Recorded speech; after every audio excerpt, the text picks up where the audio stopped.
Que fiasco constrangedor e também, de certo modo, humilhante para o Bolsonaro em João Pessoa. Eu vou mostrar os vídeos para vocês, mas tudo isso foi muito irônico. Porque antes desse fiasco, numa carreata que não tinha ninguém, o Bolsonaro ele publicou um vídeo todo pomposo, todo posudo, porque ele foi ovacionado dentro de um avião. Aí quando ele foi pra rua, não foi ninguém. E ninguém tá ajudando o candidato dele, Marcelo Queiroga, vai ser derrotado em João Pessoa. Bolsonaro vai sair dessa campanha extremamente enfraquecido, já estamos falando isso. Todos os aliados mais próximos de Bolsonaro fracassaram. E aquele que o Bolsonaro deveria apoiar, que foi o Ricardo Nunes, ele não apoiou e o Nunes prosperou. Só que tem o lance de Goiânia, o local mais importante para o Bolsonaro no segundo turno. O candidato dele está atrás do candidato do Ronaldo Caiado. Há essa disputa pelo controle e a influência política do agronegócio e o Bolsonaro está perdendo para o Caiado. Só que o Bolsonaro gosta, né, de mostrar que ele tem o Datapovo ao lado dele. Eu não sei qual é essa carência que o Bolsonaro tem de mostrar que ele é amado. Talvez ele queira esconder o fato de que ele no fundo se sente um idiota. Só que você vai colocar nos comentários como que está na sua cidade, se está tendo segundo turno, como que está o candidato de Bolsonaro. Ponto 1. Ponto 2. Por que o Bolsonaro tem tanta necessidade de mostrar que ele é amado? Será que tem a ver porque as esposas o rejeitaram? Qual a sua opinião sobre isso? E o que você acha que irá acontecer com o Bolsonaro depois do segundo turno? Gostou do fiasco? Concorda que ele passou vergonha? Então like no vídeo, hype também e se inscreva no canal. O Bolsonaro ele esteve presente em João Pessoa para ajudar lá o Marcelo Queiroga, que foi ministro da Saúde do Bolsonaro, e nós aqui carinhosamente apelidamos o Marcelo Queiroga de Marcelo Quidroga, porque ele de fato foi uma grande porcaria como ministro. E o Bolsonaro foi lá para João Pessoa e ele estava indo no avião. E aí ele postou um vídeo todo orgulhoso, né? Porque, olha, quantas pessoas estão aqui comigo. Aqui tá o Bolsonaro, né? E as pessoas estão esperando para ver o animal no zoológico. Porque é assim que é o Bolsonaro. Ele se coloca como sendo um animal de zoológico, de circo. As pessoas fazem fila para irem lá, tirarem foto com ele. É simplesmente patético. E aí tá aqui o Bolsonaro no voo da Gol. E ele super amado, né? Ah, ele aqui, constrangidaço, ó.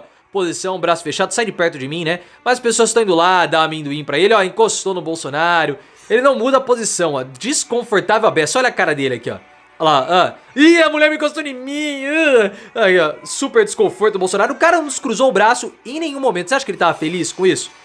Em hipótese alguma, apertou a mão, que nojo, né? E o Bolsonaro tava aqui com a população no avião. 80 pessoas vieram aqui me prestigiar nesse avião. Foi a postagem dele a caminho de João Pessoa. Aí ele chegou em João Pessoa. E aí ele tá em João Pessoa aqui, o Bolsonaro, para participar da carreata com o Marcelo Queiroga. Então aqui está a carreata do Bolsonaro, está aqui, porque ele é muito amado, né? João Pessoa, no avião, muita gente. E aqui a carreata do Bolsonaro. Aqui está Bolsonaro, né, por aqui. E essa é a carreata dele. Tem umas 30 pessoas. Ó, por outro ângulo, chegar até mais pertinho. Bolsonaro tá aqui. E aí, a carreata. Imagina você morar em João Pessoa, tá querendo ir pro trabalho ou voltar pra casa, aí você pega essa carreata do Bolsonaro, que não tem ninguém, só atrapalha o trânsito, ou você com a dor de barriga, porque às vezes pode dar, né? Você é acelerado e aí tem que andar devagar por conta dessa carreata que não tem ninguém. Acabou, é isso aqui, ó. Acabou. Tem só esse carinha chegando depois, mas não tem ninguém na carreata do Bolsonaro. Um fiasco completo. Ele gosta, né, de falar que ele é amado pelo Datapovo, é uma carência dele, né? Talvez o pai tenha desprezado quando ele era pequeno, alguma coisa do tipo, ou também ele precisa falar que ele é amado pra mostrar pra todo mundo que ele não é um idiota. O Bolsonaro, ele virou presidente, e nós falamos muito isso ao longo dos 4 anos de governo Bolsonaro, da necessidade dele de mostrar que ele não era um imbecil. Porque ele sempre foi motivo de chacota e de deboche na época que ele era parlamentar. Mas agora ele virou presidente e ele não é mais essa piada que todo mundo falava. Mas ele continua sendo uma piada, independentemente disso, porque os aliados dele todos naufragaram. Os integrantes mais próximos do governo Bolsonaro naufragaram. Agora em João Pessoa tá difícil para o Marcelo Queiroga. O Queiroga tem 31%. O Cícero Lucena, que é do PP, tem 58%. Gilson Machado foi massacrado em Recife e o Alexandre Ramagem massacrado também no Rio de Janeiro. O único aliado do Bolsonaro que está prosperando é o Ricardo Nunes, que escondeu o Bolsonaro porque o Bolsonaro não quis participar da campanha do Nunes. E o Bolsonaro, dessa forma, mostrou para todo mundo que o apoio dele é um apoio completamente descartável, que ele é um inútil, porque os aliados dele que ele se empenhou foram mal e o Nunes, que ele nem apareceu, acabou indo bem, vai estar prosperando nas pesquisas e caso não haja um milagre do vendaval e do temporal, tem tudo para ser vitorioso em cima do Guilherme Boulos. A questão que nós temos que também olhar e com atenção é a disputa em Goiás.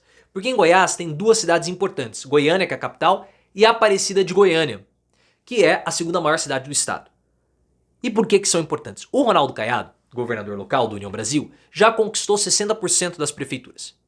E ele quer se cacifar em Goiás para conseguir o aval do União Brasil de disputar a presidência em 26. O Bolsonaro não quer o Caiado e já o alfinetou várias vezes. Em Goiânia e em Aparecida de Goiânia, o Bolsonaro e o Caiado se enfrentam diretamente com seus candidatos. O candidato de Bolsonaro em Goiânia, o Fred Rodrigues, tem 39% das intenções de votos. O Sandro Mabel, que é daquela marca de bolachinha, ele tem 46%, que é o apoiado pelo Ronaldo Caiado. Então tá uma disputa muito forte. Por quê? Porque há uma disputa pelo agronegócio. Goiás é um estado importante para o agronegócio e para a região centro-oeste. O Bolsonaro não quer que o Caiado prospere, porque se o Ronaldo Caiado prosperar, a influência dele, Caiado, sobre o agronegócio aumenta e o Bolsonaro fica mais fraco. Sem o apoio total do agronegócio, ou sem a importância para o agronegócio que ele tinha anteriormente, o Bolsonaro se enfraquece politicamente na hora de enfrentar o STF. Porque ele vai usar o seguinte argumento: agro, eu estou com vocês. E o STF quer tirar a minha candidatura para beneficiar o Lula, então vocês têm que vir comigo. O agro vai falar assim: não, mas a gente tem o Caiado. Então é um problema para o Bolsonaro. E em São Paulo, o Bolsonaro se enfraqueceu completamente por não ter disputado com o Ricardo Nunes, ou ter entrado com o Ricardo Nunes, e o Tarcísio de Freitas ocupou esse espaço. Isso é uma coisa óbvia. Eu não vejo o Marçal afetando politicamente o Bolsonaro. O próprio Lula já falou sobre isso. Em termos de voto, o Marçal não é uma ameaça nem para Lula nem para Bolsonaro. O Marçal ameaça Tarcísio de Freitas caso ele queira disputar 2026 como governador, e também o Guilherme Derrite, que é o secretário de Segurança Pública, caso o Marçal queira disputar o Senado. Mas, na visão de Lula, eu concordo, Marçal não é uma ameaça para Bolsonaro e muito menos para o próprio Lula. Claro que o surgimento de Marçal enfraqueceu o Bolsonaro. Isso é inegável. Porque o Bolsonaro ficou dúbio, o Bolsonaro mostrou fraqueza e isso favoreceu o Tarcísio de Freitas. E também pelo fato do Pablo Marçal ser uma figura que combina as características do Bolsonaro e do Silas Malafaia.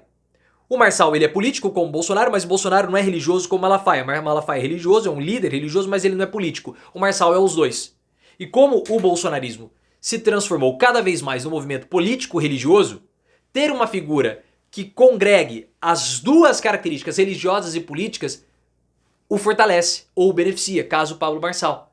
Eu sempre vi Michele como sendo a grande messias do bolsonarismo, mais do que Bolsonaro, porque ela sabe usar o léxico e o linguajar religioso para conseguir influenciar a população. Mas ela não tem as características políticas do Pablo Marçal. E o Marçal, com o discurso dele da prosperidade, enfraquece a influência de Bolsonaro no segmento religioso. Inclusive enfraquece até o próprio Silas Malafaia. Mas que vergonha do Bolsonaro, eu adorei ver.